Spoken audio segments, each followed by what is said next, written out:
There's a wide variety of radiopharmaceuticals that are used that basically we can image just about every organ system in the body. Indiana's growing role as a leader in radiopharmaceuticals, how this form of nuclear medicine is saving lives and pumping billions into the state's economy. Ladies, let's see it. Plus, putting a feather in the cap of Hoosier business and community leaders from around the state. Meet some of the honorees of this year's IBJ Media Indiana 250 list. So I put this one on here, and then this one goes on top of here.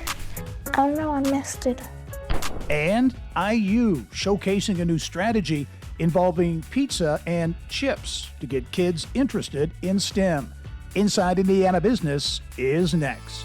From Indiana's business news leader, this is IBJ Media's Inside Indiana Business with Gerry Dick, presented by Elevate Ventures, Indiana University, and LIUNA. Hello and welcome to Inside Indiana Business. I'm Gerry Dick. Indianapolis, already known as the racing capital of the world, now the state of Indiana gaining traction as a global leader in the life sciences sector, specifically when it comes to the $6 billion nuclear medicine market. In fact, just this week, the state trademarked the phrase Radiopharmaceutical Capital of the World. Bioscience companies like SpectronRx, Novartis, and RayzeBio all growing their footprint in Indiana and making a big impact on new treatments for cancer patients. We're going to help transform the lives of patients with cancer here in Indiana and around the world. This new facility is truly state-of-the-art. There's no better home for it than right here in Indianapolis. It is a sign of enormous momentum. Big Mo indeed. Indiana already the #1 state in the nation for life sciences and pharmaceutical exports, which add up to nearly $50 billion in economic impact for the state. Business of Health reporter Kylie Veleta has been following the radiopharma revolution in Indiana from the get-go, and Kylie has much more on the story. It really started gaining traction a few years ago. Experts we talked with this week say Central Indiana is now not only the best place for radiopharmaceuticals in the U.S., but in the world. And now Purdue University adding to its might, announcing it will be the first in the country to launch a graduate degree in radiopharmaceutical manufacturing. 2, 1. An undeniable business boom is underway in Central Indiana. Already home to the nation's largest cluster of radiopharmaceutical companies, the hub is hotter than ever. Just days ago, RayzeBio, which is Bristol Myers Squibb radiopharmaceutical business, cut the ribbon on its new production plant in Indianapolis.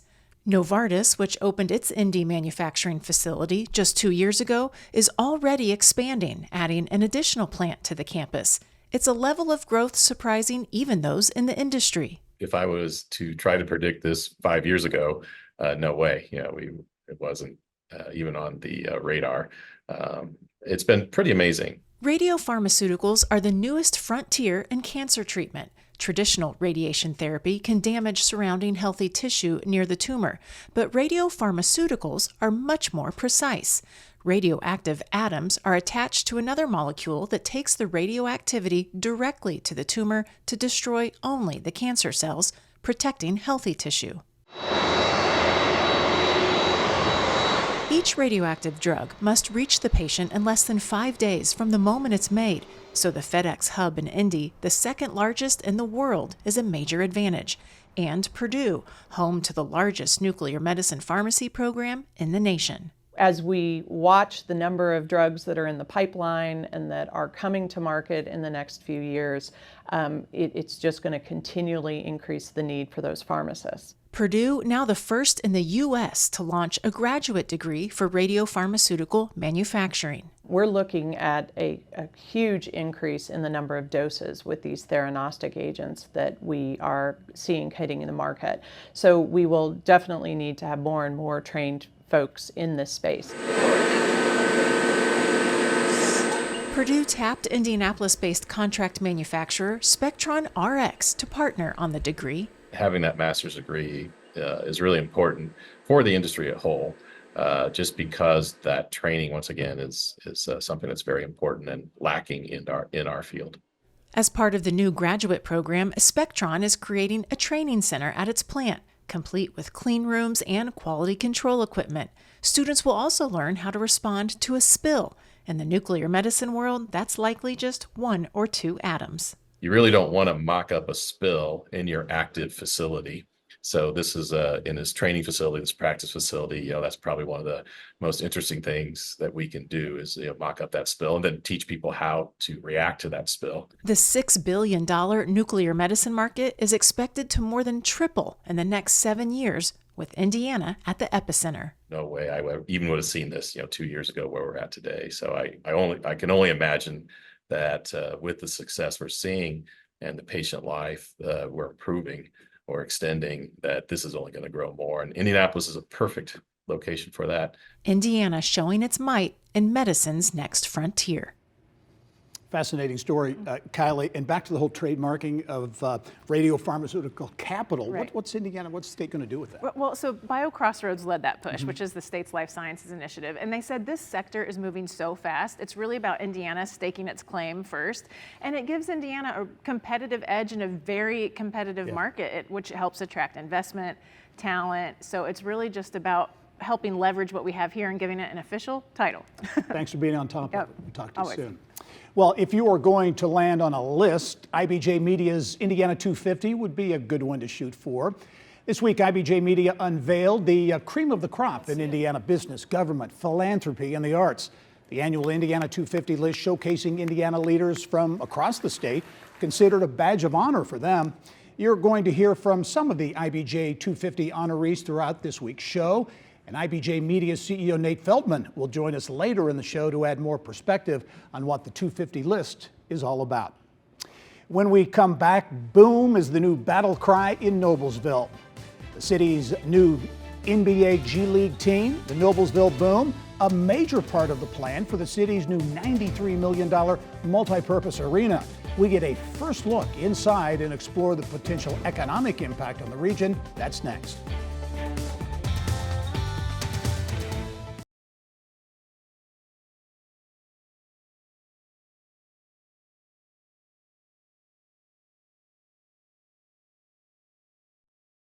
Greatest challenge facing the state is the unpredictability of government funding.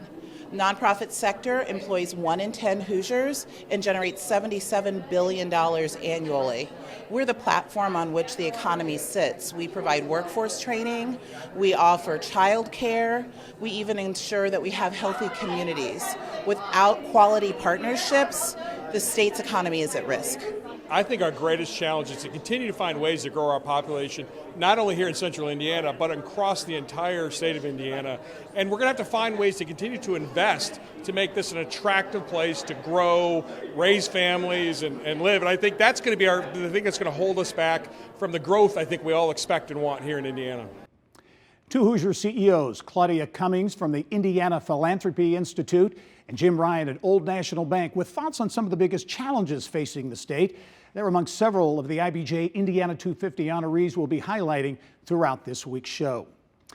But first, this has been some 20 months in the making, something that's going to really transform Noblesville and the surrounding area.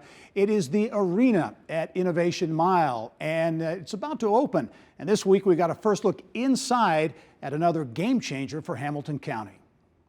From cornfield to Coliseum, Noblesville about to christen the arena at Innovation Mile, a $93 million development that will be home to the Indiana Pacers G League team, the Noblesville Boom, a venue that is already being viewed as a model for the future of the league. The building was designed to host multiple events, concerts to comedy to dances and graduations, but basketball was really the test case for the space.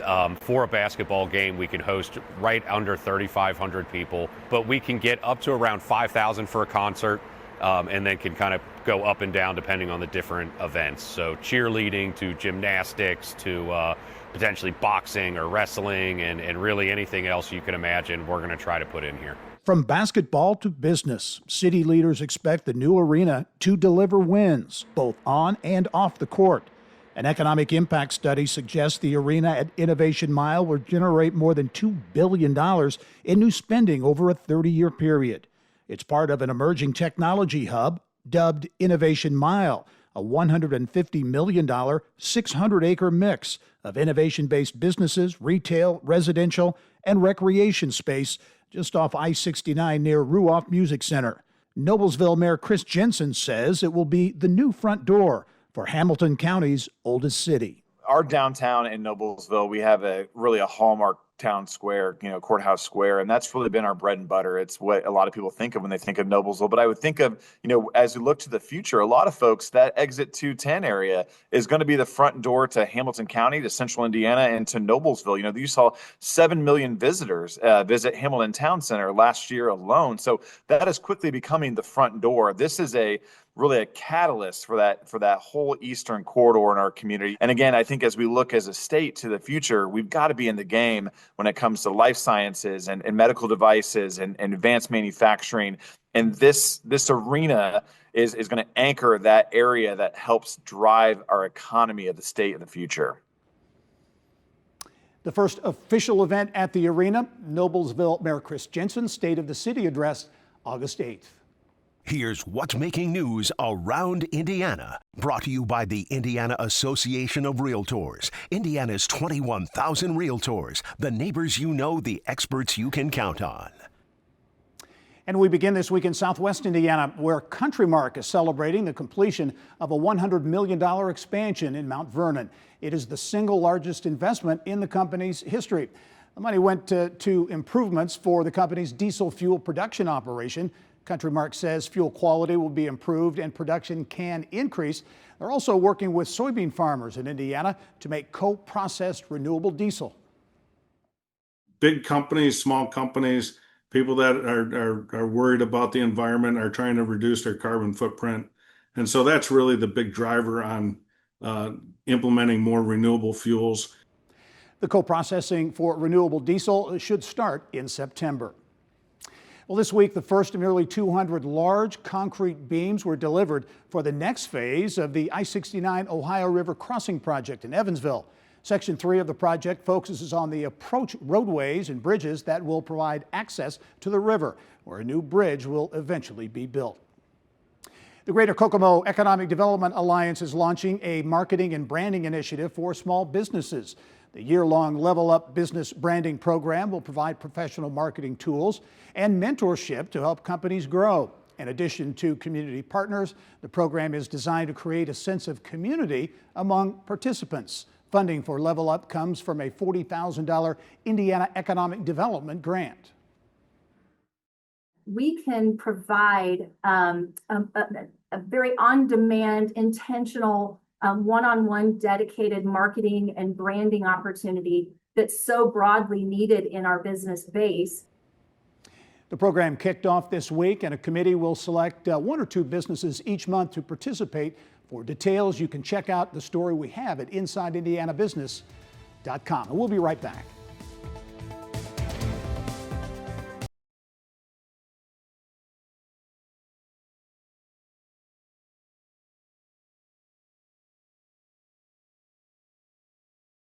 The overall state of the economy is fabulous in Indiana. Indiana's been such a business-friendly state for so many years, and we can feel it in our company. I'm sure a lot of businesses can as well. It's not over-regulated. It's not over-managed in a way that's negative for businesses. I think the overall state of the economy in Indiana is really promising, Gary. I feel really strong about it. We've been able to diversify our offering, and over the past 10 years, we've been able to attract more and more investment to the state, biotech, quantum, advanced energy. We're so proud of what we've been able to do here across the state. 2 business leaders, Ron Romaine and Heather Innes, representing Northwest and Southwest Indiana, sharing their insight on the state of the Hoosier economy. They're among some of the IBJ Media Indiana 250 honorees we're highlighting this week. IBJ Media also with an eye on Indiana's energy future, specifically nuclear energy. It was in focus this week at a forum presented by IBJ Media. Nearly 300 energy, business, and community leaders part of the conversation at the Heritage Group's corporate headquarters, including Indiana's Secretary of Energy, Susie Jaworski, who moderated a panel on the state of nuclear energy. It is a topic of particular importance in Spencer County, where Indiana Michigan Power is exploring a major investment in small modular reactor technology at the Rockport Generating Station, where coal-fired units are set to phase out by the end of 2028 and could find new life with nuclear technology. Community leaders see the potential investment as a way to combat population loss. Rural communities are fighting that, obviously, and a big part of it is employment, high-quality jobs where you can earn a good living. So, yes, we see this as a great opportunity, not just for our students, but our community, and not just Rockport, but all of southwestern Indiana, to be honest. This has the potential to be a real game changer for our area of the state. Indiana Michigan Power's nuclear plans for Spencer County are in the early stages. It's estimated it would likely be at least a decade before it becomes operational. Time now for our Eye on Education, brought to you by PNC Bank. IU's Luddy School of Informatics, Computing, and Engineering is hoping to educate and inspire the next generation with a web series focused on microchips. Kids, welcome to our show. All about devices, let's get locked in. Luddy School Dean Joanna Milenchik is working to enhance and amplify the semiconductor industry by collaborating on the Chip Kids series. There is a huge push to increase the amount of microelectronics industry and also research and development in Indiana. Even though we all work with devices of various types, we may not really understand what these things really are. And it's important to get middle school age kids interested and actually understand what's going on. While you may think computer chips look flat, they are actually made up of many layers of different materials, stuffing a lot of technology into a small package. Season 1 of Chip Kids features 7 episodes highlighting at-home science experiments. So I put this one on here, and then this one goes on top of here. Oh no, I messed it up. And animations explaining various aspects of microchips. Microelectronics, or microchips, can be thought of as the brains behind all the devices that we use in our day-to-day lives. The focus is on engagement and getting students involved in learning. Rather than having, like these really complicated experiments that you need specialized equipment for, we took them and we revised them so that you can use like everyday kind of stuff that you can buy at the grocery store or at a hardware store, so that kids could do it themselves. Across the state, there are more than 1,500 current and planned jobs within the semiconductor industry. South Korean chip manufacturer SK Hynix is planning a nearly $4 billion manufacturing campus in West Lafayette. The Leap District in Lebanon and Naval Surface Warfare Center Crane are also expected to draw investment related to microchips. They are extremely well known in microelectronics research and reliability. And so we've been partnering with Crane for the last couple of years on research. Season 2 of the award-winning series is now in the works. I didn't know microchips was made out of this many layers. This reminds me of a block of cheese. As IU pushes play on more efforts to get kids involved in STEM. And if you want to watch Chip Kids or learn more about semiconductors, the series is available to watch on YouTube.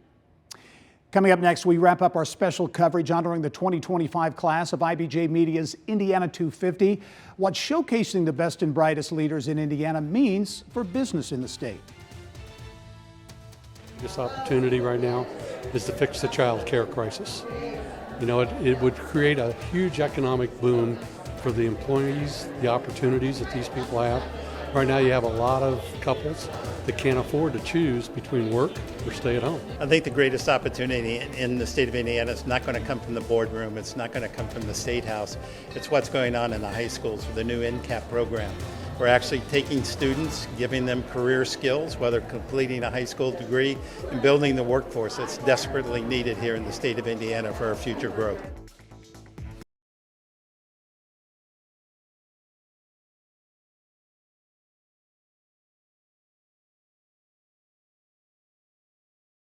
Back now to put a bow on our Indiana 250 coverage. Joined now by IBJ Media President and CEO Nate Feltman. And Nate, I remember you kind of came up with the idea for this 4 years ago. I thought it was a great idea then. What was the whole idea behind the Indiana 250? Well, Gary, first, great to be with you. awesome to have you part of IBJ Media, of course. We're also in about year 4, aren't we? Year 4 plus. Really, the idea behind it is recognizing the incredible leadership that's occurring around our state and communities around our state, not just in the for-profit world, but also nonprofit, philanthropy, arts, government, education sector. There's really nothing that's recognizing at that time leadership throughout the state and talking about the economic development, things that you talk about on this show all the time, the good work in community development, and highlighting that for everybody in one place around the state. And that's really what the Indiana 250 is all about. Showing some video of a tremendous event at the new IMS Museum. And what was so obvious there was the statewide nature. And you had business and community leaders from literally every corner of the state. I know that's a big focus. It's a huge focus. Of course, it's a huge focus for IBJ Media. It's why we're together with the Inside Indiana Business. Our goal is to really grow our media company on a statewide basis to be that company where you can find all the information that you need to know for doing business in the state, and not just doing business, but for government officials, for all those that really want to get a handle on what's happening. You've been doing it for 25 plus years. We want to do it in even a bigger way with your help, of course. Had 60 plus new folks on the list this year. And there was an increased interest in sports too. Yeah, we added a little bit more than 60, like you said. But of course, the last 12 months, I should say, the last year has been an increased focus on sports. I mean, sports, of course, are becoming even more important from an economic development perspective. But with Notre Dame in the national championship game, the NBA All-Star game, the WNBA All-Star game, the swimming championships, so much happening. So we recognize a lot of those leaders and athletes who are involved in making this a great sports place. Very quick, want to get to your podcast, the Off the Record podcast, because it amplifies the storytelling behind these Indiana 250. Yeah, I'm having so much fun with the podcast. You know, the goal there is to tell the stories of each of these folks. We've done about 45, got only about 250 more to go, maybe 300 more to go. But it is an awesome opportunity for people to learn about their stories, the impact they're having, and for these folks who serve as mentors to even have a bigger opportunity to do so. Nate Feldman, always great to see you. Congratulations. Thank you. All right. That's all the time we have for this week's show. Thanks for joining us. It's that time of year, football season right around the corner. And as we leave you, images from Colts camp, which is kicked off at Grant Park in Westfield. Go out and make it a successful one.